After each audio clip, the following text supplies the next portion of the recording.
नमस्कार दोस्तों, आप सभी का स्वागत है विवासवन एजुकेशन फाउंडेशन में।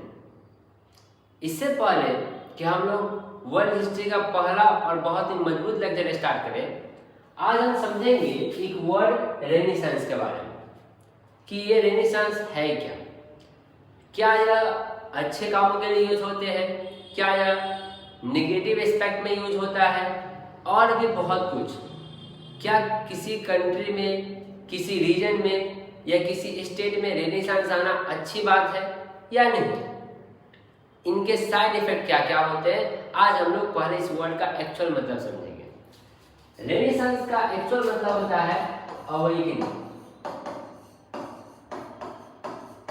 जब कोई स्टेट, कोई कंट्री, कोई रीजन अवेकन करता है अपने कल्चर को लेकर, अपने सोसाइटी को लेकर, अपने सिस्टम्स को लेकर, और अवेकनिंग किसी रेशनल अप्रोच में होता है, तो हम उसे कहते हैं रेनेसांस। जैसे कि मान लेते हैं कि अभी जो हमारा पीरियड है, यहाँ पर अगर हम थोड़ा सा गौर से देखें तो हमारे जो रिलीजन है, खासकर हिंदू रिलीजन के जो भी हम लोग हैं, उनका अवेकनिंग शुरुआत हो रही है।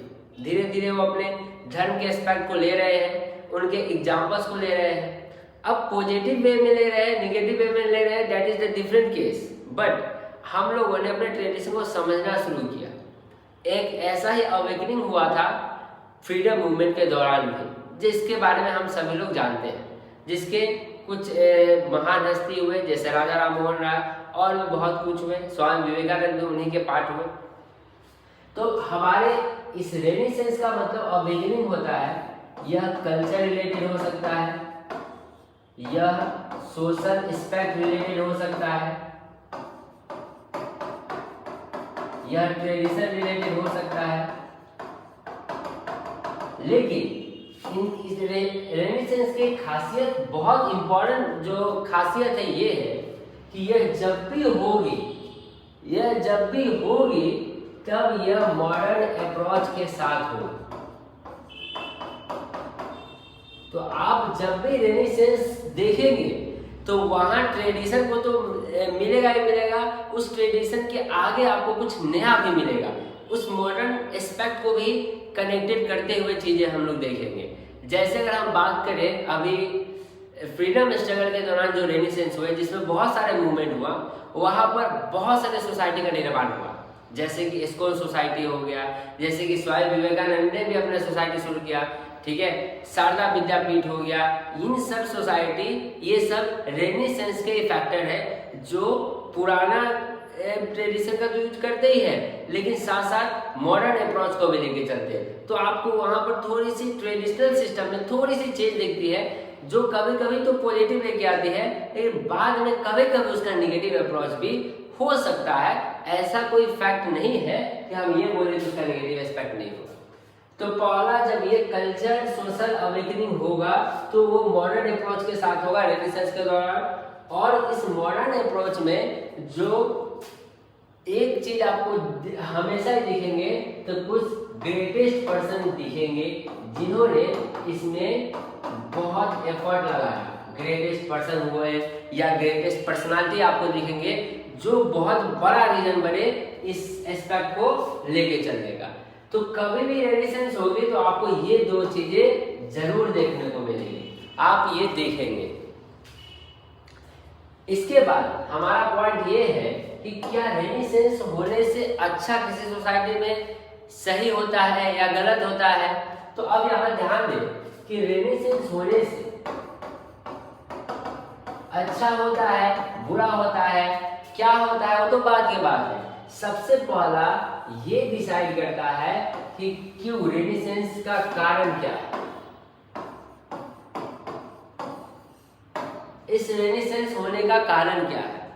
अगर कारण सिर्फ इकोनॉमिकल कंडीशन है या कारण सिर्फ किसी को नीचे दिखाना है, तो वहां रेनेसांस में हो सकता है कि आपको नेगेटिव एस्पेक्ट देखने को मिलेंगे। लेकिन अगर रीजन अपना डेवलपमेंट है, डेवलपमेंट कंट्री का हो सकता है, डेवलपमेंट सोसाइटी का हो सकता है, डेवलपमेंट रिलीजन का हो सकता है। तो रेनेसेंस के बाद आपको वहां पर उस सोसाइटी के अंदर में डेवलपमेंट दिखेगी। लेकिन एक इंटरेस्टिंग बात यह है कि जब भी हम वर्ड रेनेसेंस का यूज करते हैं तो हम हमेशा इसे पॉजिटिव वे में लेके चलते हैं, और हम अपनी हिस्ट्री के अंदर में रेनेसेंस इन यूरोप इसलिए पढ़ते हैं क्योंकि रेनेसेंस जो यूरोप में आया उसने पूरे वर्ल्ड के सिस्टम को बदलने में बहुत बड़ी भूमिका निभाई। रेनेसांस तो हमेशा से कहीं ना कहीं होते आ रहा है, लेकिन जो यूरोप में हुआ उसने पूरे वर्ल्ड को, एक तरह से बोले तो पूरे वर्ल्ड के सिस्टम को इफेक्ट किया। वर्ल्ड के सिस्टम को तो इफेक्ट किया ही किया, साथ साथ वर्ल्ड के ट्रेड को भी इफेक्ट कर दिया इस रेनेसांस ने। ठीक है, तो हम इसलिए रेनेसांस यूरोप अपने वर्ल्ड हिस्ट्री में पढ़ते है क्योंकि कि अगर हमें इन बातों को पता होगी तो हमें अभी के सिस्टम के बारे में कनेक्टिविटी मिलेगी। तो चलिए, आशा करते हैं कि ये बात आपको समझ में आई होगी। अब इस वीडियो को देखने के बाद जब आप पहला चैप्टर स्टार्ट करेंगे जो हमारा टॉपिक रेनेसांस होगा यूरोप में, तो आपको बहुत सारी बातें क्लियर हो जाएगी। तो मिलते हैं अपने नए लेक्चर में, तब तक के लिए जय हिंद, जय Bharat. Thank you for learning with Viva Swan Educational Foundation. For contents like this, follow us on Facebook and Instagram today.